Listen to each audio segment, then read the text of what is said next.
Welcome, Dino American Foreign in the Philippines YouTube channel. So we got a special update about airlines and airplanes landing in Cebu. They're being diverted to Manila. So they're not being allowed, there's no travel basically into Cebu right now. So stay tuned and find out why. I've got an ANC news flash about 2.5 minutes long describing what the situation is. Thank you. The diversion of Cebu-bound international flights to the Ninoy Aquino International Airport in Metro Manila will be extended until June 12th. That order was supposed to end on June 5th, but Malacanang says it was extended to ensure proper implementation of quarantine protocols set by the country's COVID-19 task force. Malacanang earlier said the lack of quarantine hotels in Cebu prompted the diversion of flights and not because of an order by the provincial government to have inbound foreign passengers tested for COVID-19 upon arrival at the Mactan Airport, which is contrary to existing quarantine protocols. The Philippine Food and Drug Administration approves the emergency use authorization of Pfizer's COVID-19 vaccine for children aged 12 to 15. The FDA granted an EUA to Pfizer back in January, but only for those aged 16 and above.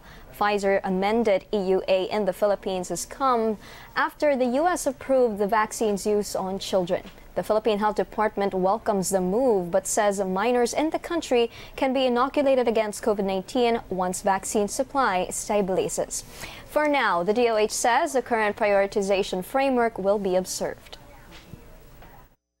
Atin muna pong itutuloy itong ating prioritization framework. And pag marami na ho tayong supplies, tsaka po sila masasama dun sa ating priorities. Gusto nating unahin yung ating mga nakakatanda at saka yung ating mga taong may comorbidities. The Philippine Food and Drug Administration grants emergency use approval to COVID-19 vaccines donated by Chinese firm Sinopharm. President Duterte raised eyebrows last month after he was inoculated with Sinopharm's shot. Back then, it was only covered by a compassionate use permit. The jab was part of 10,000 Sinopharm doses donated by China.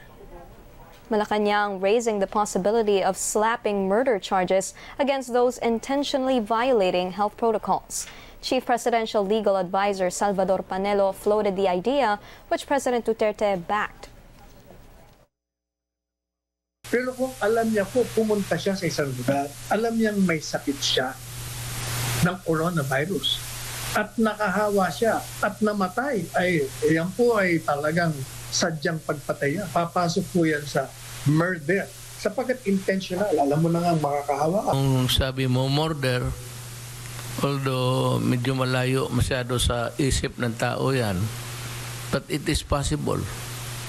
If he knows that he is sick with COVID-19 and he goes about nonchalant, papasyal-pasyal ka lang dyan, you are maybe if it is intentional, malayo yan, pero it could be murder, sabi nga ni Sal. At kung hindi, yung reckless imprudence would really mas swak doon sa sitwasyon na yun. But the Integrated Bar of the Philippines points out, while charging quarantine violators with murder is possible, there has to be proof of intent to kill. Hindi lang yung may intention magkalat ng bayad, may intention na pumatay. Yung murder yan, dapat yung intention na yan, may pinagplanuhan o kaya patraidor. Oo, establish mo pa yun. Oo. Mas mataas pa yung kwan kasi nga may mga qualifying circumstance pag murder ang ikakaso mo eh. The COVID-19 transmission rate in northern Mindanao is now at 91%. That's according to the director of the Northern Mindanao Health Department. Out of the 25,511 total infections recorded there, the region currently has close to 3,000 active cases. A third of those cases are from Cagayan de Oro. 75% of the ICU beds in Cagayan de Oro are currently occupied. This puts the city under a high-risk classification. 1 month before, hindi ganito ang picture natin. Marami tayong recovered. Ang 10% lang yata ang active cases. But the recent uptakes of cases, this is the real situation now. Hundreds of Filipino factory workers in Taiwan are currently in quarantine due to a local transmission of COVID-19 in their dorm.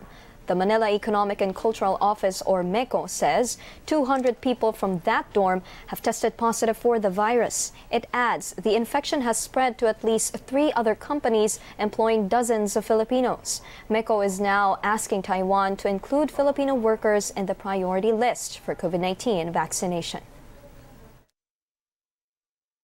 Unfortunately, meron din po silang nakahalubilo na although hindi pa natetest, they're awaiting their results. So a total of below 500 of our kababayan out of the 1,700 na Pinoy nagtatrabaho doon have now been quarantined. Nag-file po ako ng diplomatic note verbale sa Taiwan na government urging or appealing na isama sa priority ang mga nakadorm na kababayan natin, pati ang caregivers.